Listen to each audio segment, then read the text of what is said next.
అందరికీ నమస్కారం అండి. ఈరోజు ఇందాక మన సోషల్ వెల్ఫేర్ మినిస్టర్ గారు చెప్పారు. ఈరోజు మనకి షెడ్యూల్ కులాల ఉపవర్గీకరణకు సంబంధించి సాంఘిక సంక్షేమ శాఖ చేసిన ముసాయిదా ఆర్డినెన్స్కి ఈరోజు రాష్ట్ర మండలి ఆమోదం తెలిపింది. ఏదైతే గౌరవ ముఖ్యమంత్రి గారు చంద్రబాబు నాయుడు గారు ఉద్దేశం, అదేవిధంగా అంబేద్కర్ గారు కానీ జగజ్జీవన్ రావు గారు కానీ ఎప్పుడూ కూడా ఆలోచించే విధానం సమాన స్వేచ్ఛ అవకాశాలు ఉండాలి, సమాన అవకాశాలు ఉండాలని ఒకే ఒక ఉద్దేశంతో వాళ్ళు చేస్తున్న ఆ రోజు తీసుకున్న నిర్ణయం. ఆ రోజు నుంచి ఈ రోజు వరకు కూడా ఆ నాయకుల తాలూకా మార్గదర్శకాలతో ఈరోజు నడుస్తున్న ప్రభుత్వాలు మనందరం కూడా చూసాం. వాళ్ళ తాలూకా మార్గదర్శకాలని, వాళ్ళ తాలూకా దిశానిర్దేశాన్ని కూడా ఈరోజు ప్రజలకు అందజేయాలని ఉద్దేశంతో గౌరవ చంద్రబాబు నాయుడు గారు తీసుకున్న ఈ నిర్ణయం. అదేవిధంగా సుప్రీంకోర్టు ఆర్డర్ ప్రకారం వన్ మ్యాన్ కమిటీ ఇచ్చిన రిపోర్టు ప్రకారం సుమారుగా చాలా రోజులు 13 జిల్లాలు కూడా కంబైన్డ్ జిల్లాలు తిరిగి ప్రతి ఒక్క కుల సంఘాలు వాళ్ళ తాలూకా అభిప్రాయాలు తీసుకొని ఈరోజు మాకు ఒక రిపోర్ట్ తయారు చేసి ఇచ్చారు. ఆ రిపోర్ట్ని కూడా ఒక 5 మ్యాన్ కమిటీని ఏర్పాటు చేసిన గౌరవ ముఖ్యమంత్రి గారి ఆధ్వర్యంలో 5 మ్యాన్ కమిటీని కూడా ఏర్పాటు చేయడం జరిగింది. 5 మ్యాన్ కమిటీ ఇచ్చిన రిపోర్టుని బేస్ చేసుకొని ఆ రోజు మంత్రిమండలిలోని ఒకసారి మనం అందరం దానికి ఆమోదం పొందాం. అది మళ్ళీ కేంద్ర ప్రభుత్వం దగ్గరికి వెళ్ళి మళ్ళీ తిరిగి ఆర్డినెన్స్ రూపంలో వచ్చిన తర్వాత ఆ ఆర్డినెన్స్ని కూడా ఈరోజు రాష్ట్ర మంత్రిమండలి ఈరోజు ఆమోదం పొందడం అనేది నిజంగా చాలా మంచి పరిణామం కింద భావించాలి.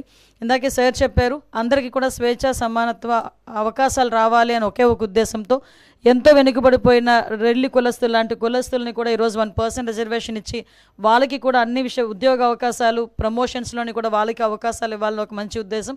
అదేవిధంగా మిగతా ఉపకులాలకు సంబంధించి ఓవరాల్గా 59 ఉపకులాల్లోని కూడా అందరికీ కూడా సమాన అవకాశాలు రావాలని ఈరోజు మంత్రిమండలి తీసుకున్న నిర్ణయాన్ని స్వాగతిస్తూ ప్రజలందరికీ కూడా తెలియజేయటమైంది. అదేవిధంగా మీ అందరికీ తెలిసింది, ఇది పాత సెన్సస్ 2011 సెన్సస్ ప్రకారం రాష్ట్రాన్ని ఒక యూనిట్గా తీసుకోబడింది. చాలా సంఘాల నుంచి కొన్ని రిప్రజెంటేషన్స్ రావడం వల్ల గౌరవ ముఖ్యమంత్రి గారు కూడా మళ్ళా సెన్సస్ అయిన వెంటనే దీన్ని జిల్లాలకు ఒక యూనిట్గా చేసుకొని కూడా చేయడానికి సిద్ధంగా ఉన్నామని ఇప్పటికే సభలోని ప్రకటించారు, అసెంబ్లీలోని గౌరవ ముఖ్యమంత్రి గారు ప్రకటించడం జరిగింది.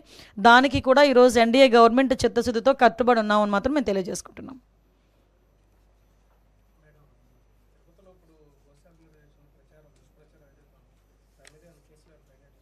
ఆల్రెడీ కేసు కడుతున్నామండి. ఎందుకంటే విషయం ఏంటంటే ఇప్పుడు తిరుపతి అనేసరికి ఒక ఆధ్యాత్మిక ప్రదేశం, దాని మీద చాలా సెంటిమెంట్ ఉంటుంది. తిరుపతిలోని ఎక్కడైనా ఏదైనా చిన్నది అంటే మాంసాహారం ఎక్కడ దొరికినా, ఒక సిగరెట్ దొరికినా, లేకపోతే ఏదైనా మద్యపానానికి సంబంధించిన అంశాలు ఏమైనా దొరికినా కూడా భక్తుల మనోభావాలు దెబ్బతినే పరిస్థితులు ఉంటాయి. అటువంటి సిచ్యువేషన్స్లో ఒక అబద్ధపు ప్రచారాన్ని నిజం చేయడానికి వాళ్ళు చేస్తున్న ప్రయత్నాలు, సాక్షాత్తు ఇంతకుముందు ఆ తిరుపతి దేవస్థానం చైర్మన్ చేసిన వ్యక్తి బయటకు వచ్చి ఆ తిరుపతి దేవస్థానం తాలూకా ప్రాధాన్యత, దాని తాలూకా సెంటిమెంట్ తెలిసిన వ్యక్తిగా ఆయన అటువంటి కామెంట్స్ చేసేటప్పుడు ఆయన సెన్స్ పనిచేయాలి, చిత్తశుద్ధితో ఉండాలి. ఎందుకంటే ఇది దేవుడితో కూడుకున్న వ్యవహారం, దేవుడికి సంబంధించిన వ్యవహారం. ఇప్పుడు ఏదో మత సంబంధించిన ఘర్షణలు తీసుకురావాలి, ఎక్కడో law and order issues create అవ్వాలి కాబట్టి ఈ రకంగా మనం చేయటం. ఇంతకుముందు మీకు తెలుసు, ఒక పింక్ డైమండ్ అని చెప్పి ఒక రకమైన దుష్ప్రచారం చేశారు. అరే అసలు పింక్ డైమండే లేదు అని చెప్పి ఆర్కియాలజీ డిపార్ట్మెంట్ వాళ్ళు కూడా బయటకు వచ్చి చెప్పే పరిస్థితి వచ్చింది.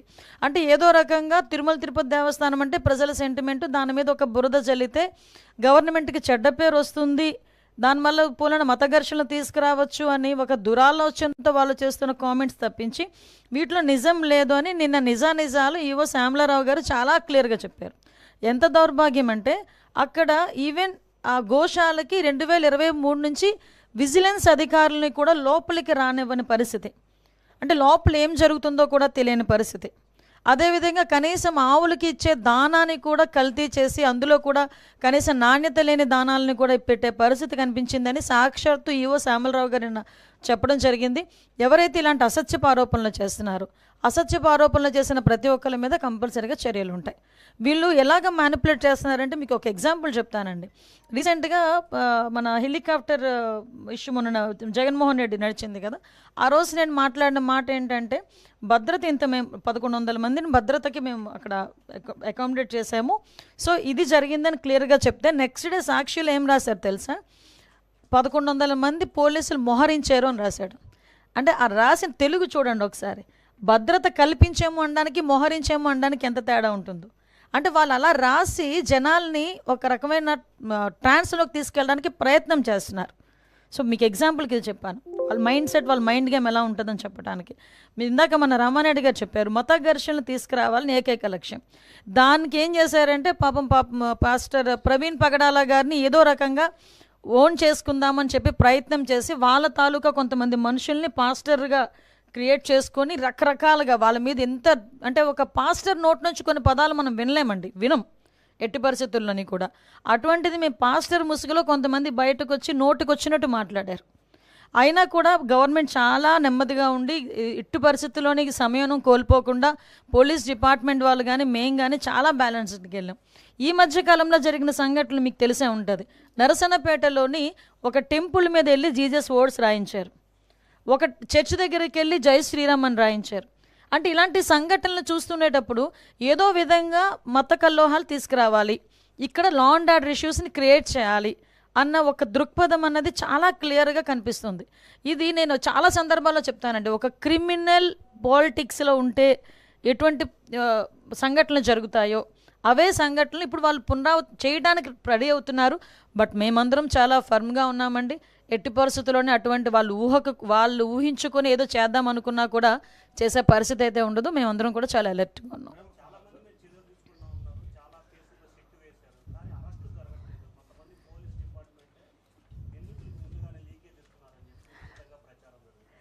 మీ దేవుడి దయవల్ల మీరే ప్రచారం అన్నారు కాబట్టి సంతోషం. నిజంగా నేను అలాగని చెప్పి మీరు అన్నదాన్ని నేను కాదు అని చెప్పట్లేదు. ఎక్కడో అక్కడ కొన్ని మూలాలు అయితే ఉంటాయి. ఇప్పుడు మ్యాక్సిమం అంతా ప్రక్షాళన జరిగింది. ఇంకా ఎక్కడైనా మూలాలు ఉంటే కూడా మీరు చెప్పిన దాన్ని కూడా మేము కన్సిడర్లోకి తీసుకొని మేము కూడా విచారణ చేసుకుంటాం. కానీ అటువంటి పరిస్థితి అయితే యాజ్ ఆఫ్ నో మా దగ్గర ఎక్కడ లేదు. సిట్ విచారణ పూర్తయిన వెంటనే చర్యలు ఉంటాయండి. ఎందుకంటే మేము ఏదో కంగారు పడిపోయి విచారణ తీసుకొచ్చేసి మళ్ళీ వెళ్ళి వాళ్ళు కోర్టులకు వెళ్తే మేము ముట్టకెళ్ళి తినే పరిస్థితులు అయితే వెళ్ళాం. మేము చాలా క్లియర్గా సిట్ విచారణ కంప్లీట్గా పూర్తి చేసుకొని అందులో ఎవరైతే దోషులు ఉన్నారో విత్ సాక్ష్యాధారాలతో పట్టుకొని వాళ్ళ మీద చర్యలు ఉంటాయి.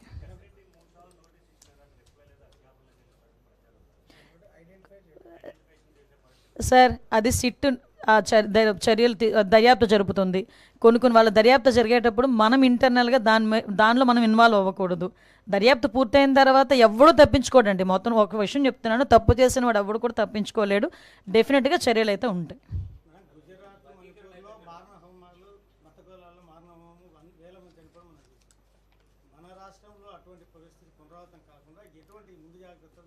సార్ ఎట్టి పరిస్థితుల్లోనే అటువంటి జరగవండి. ఫ్యాక్షన్ లాంటి ఊర్లనే చంద్రబాబు నాయుడు గారు అనే వ్యక్తి ఫ్యాక్షన్ లేకుండా చేసిన పరిస్థితి. నక్సలైట్స్ అలాంటి వాళ్ళు ఫుల్ ఫ్లెజ్డ్గా ఉన్న సిచ్యువేషన్ని కూడా కామ్ డౌన్ చేసిన పరిస్థితి.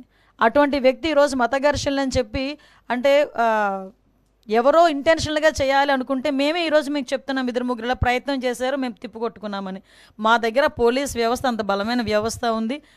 ఒక పక్క చంద్రబాబు నాయుడు గారు ఉన్నారు. ఇలాంటి వాటిని ఆదిలోనే తుంచేసే పరిస్థితి అది మాకు తెలుసు, మేము చేయగలం.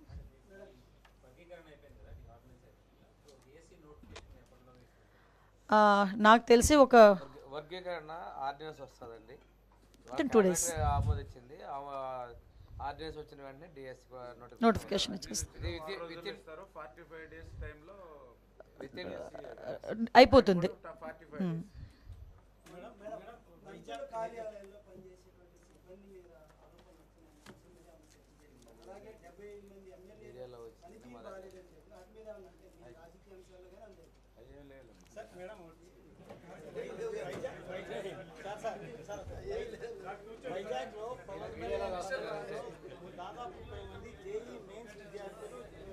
లేదండి, అలాంటిది ఏం లేదు. యాక్చువల్గా ఆ రోజు అలాంటి ఆరోపణలు వచ్చినాయి, కానీ మా సిపి ప్రతి ఒక్కరు ఫోన్ నెంబర్ని కూడా ట్రాక్ చేశారు, టవర్ డంప్ తీసుకున్నారు, వాళ్ళు లొకేషన్స్ ఐడెంటిఫై చేశారు. ఆ సిగ్నల్ లోపం అంటే పవన్ కళ్యాణ్ గారి పర్యటన వల్ల వాళ్ళు జేఈ మెయిన్స్కి అటెండ్ అవ్వకపోవడం అనేది అయితే పూర్తిగా నిరాధారం.